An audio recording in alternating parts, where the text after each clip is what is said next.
Hi, welcome back to Cheyenne Life. This is the third time that I'm going to try to record this video.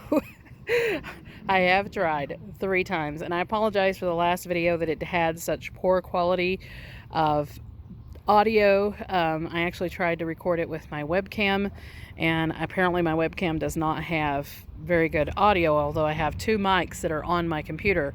I just didn't want to have to put my headset on because the headset has the better mic. And then you're sitting there looking at me with a headset on because no one really gets a chance to see me very often in front of the camera. So I wanted everyone to just, know that I'm there. So anyway, we're starting on the north end of the house. I'm going to give a tour while it is sunny and bright and beautiful, so that way you can see what all is going on out here besides just weeds, because there are plenty of those and I'm battling them every day. But this is on the north end where I talked about having a battle with rhododendrons and trying to keep those alive in Wyoming. And I think I have given up the battle. I've got 1 rhododendron left that is still alive at the base. And we're just going to try to keep it going with some acid, which is what they like, acid-loving plants. Otherwise, if it dies off, we're not going to continue with that one. And then I have a couple of azaleas that I'm going to go ahead and put in here because azaleas are a little bit more hardy and can handle the low temperatures a little bit better than what rhododendrons do, which is kind of crazy because rhododendrons for me back in East Tennessee in the mountains were natural growing, and in the mountains, which the mountains are not as high as here, but it still gets extremely cold, 30 below, 40 below, stuff like that in that area. In fact, we used to use the mountains in the summer as an escape from the heat and the humidity that would be in the lower lands, because in East Tennessee you can have a 98-degree day Fahrenheit and then it be 98% humidity every day. And then when you go to the mountains, there'll be a 20-degree difference in how much cooler that it is. So anyway, we're starting on the north end of the house. This will be where the azaleas will be going into. We're really trying to prepare this ground a little bit better. There is still some landscape fabric that is beneath the wood chips here that we are slowly starting to get out. I'm not a fan of landscape fabric. I know that there's a lot of channels out there that like landscape fabric. Perhaps you don't have as many issues with weeds as we do in Cheyenne, Wyoming, but I definitely do not like the landscape fabric because to me it just encourages weeds to grow on top of the landscape fabric, and then the roots grow down into the fabric and are just awful to try to get out. So I would much rather be able to till or hoe a section and get that out without having to do such back-breaking work to get it out of the landscape fabric, and somehow or the other manage not to tear the landscape fabric to keep it down. So the landscape fabric is coming up and it will not be going back down. Anyway, as you can see here, we have loads and loads and loads of lilies all throughout this area that I have planted over the past 5 years. And they are coming back in triple, quadruple, quintuple, sometimes sextuple amount of lilies that we will have to eventually get down in there, separate out the bulbs, and have them spread out even more. So we have all of that going on here, and we will be putting the azaleas over here as well. And my partner's talking about maybe picking up 2 or 3 more azalea plants and possibly some other flower bushes, as well as we want to start planting more flowers out in this section, and also converting some of it to vegetable growing, because this, even though it's on the north side, we still get some quite good sun exposure, as you can see in certain areas of it. So we want to utilize that to put possibly watermelons or melons and pumpkins and things like that, which is one of the things that I have done already this season. There are pumpkins and different squash and watermelons that are planted throughout this section in little places that should start coming up here soon and take off, because all of this ground beneath this is all very, very rich. It has been amended and potting soil and things like that have been added to it, and lots of minerals, because of it being such an area for flower growth. So that is the north section of the house. And then we also have across from this another flower bed that is just filled with yellow irises, and we're starting to get more flowers into this section, such as lilies, and we want to start planting some gladiolas in here because these are all tall plants. And you can see all of the yellow irises in the front. They are not blooming yet. They will be blooming probably within the month. These are the second blooming after my purple irises.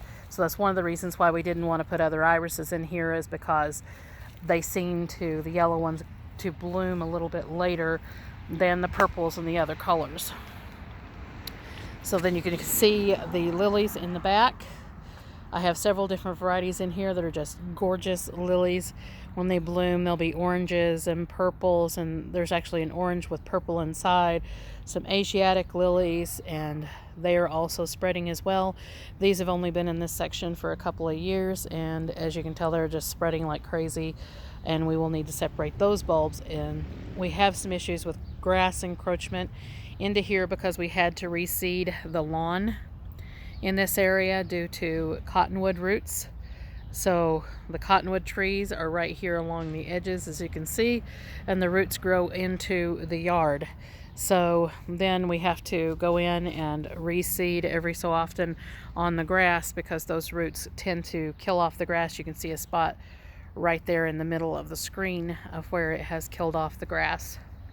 And then over in the bushes that you can see across the lawn are lilacs and spirea, things like that are growing. And we have a couple of peonies right underneath the large spirea on that other side. And I'm thinking about taking out most of, if not more than half of that spirea, because it is just so large, and it's just overtaking the fence and everything. So I want to get that trimmed down some. As you can see, our walkway is starting to green up. You can see all the Virginia creeper along the fence, just since the last video, has really started to take off. And it's sometimes a little bit of a bear trying to keep these Virginia creepers from getting up onto, as you can see, the apartment complex in front of us, as well as encroaching out into the yard and other things. So I'm not a fan of the Virginia creeper. It's pretty and it does a lot of privacy during the summertime, but it just is a very, very prolific plant that just grows everywhere, and it can grow about a foot a day, almost like kudzu in the south. So kind of a crazy plant to have to deal with. Anyway, as you can see, my daughter is planting, or getting the planters ready for more planting. She's got more and more containers out here that she's filled with soil, and then is starting to amend and things like that, that we are going to get some more plants out into. Almost all of the seedlings have been planted, except for a few lingering cantaloupes and beets and a couple of things. But otherwise, you can see most of the small seedling cups and things are gone out there, which is a good thing. They have all been planted into the garden. But we want to get some more seeds going, like rosemary and basil and different kinds of basil, and all sorts of things. And we've got our watermelons right now in one of the pots over here, just so we wanted them to get a little bit bigger before we transplant them out into the garden. You can see those there. And I do have my eggplant transplanted into this pot. I only had 3 of the eggplants remaining, and it's a little bit too late to try to start seedlings again. So I got those out here, and we'll see how they do. I remember my great-grandmother used to grow eggplants in her big bay window in her kitchen all winter long, and she had some huge eggplants that she would pull off. And there you can see the new section that I had tilled up. It's about a 10-foot section by probably 5 feet wide, and it is housing 2 different types of kohlrabi, as well as mustard and kale. So we've got that growing there. And then here is the jack-o'-lanterns in this section, and they are starting to put on new leaves. and even have some blooms on them, which I'm very excited about, and are starting to get runners. So they did acclimate, although they're still struggling a little bit, to the ground, and they'll start taking off, and looking forward to seeing those get big. And we've went ahead and reseeded some of the containers out here because some of it died back with the cooler weather. We're still having a little bit of a struggle with some summer savory, trying to get it started. I had some last year, but for some reason it's just having a hard time with it being so cool and wet for the spring. But today it is 82 degrees and it's supposed to be just continuing to climb. And my blackberries and raspberries and blueberries, as you can see, are really taking off now.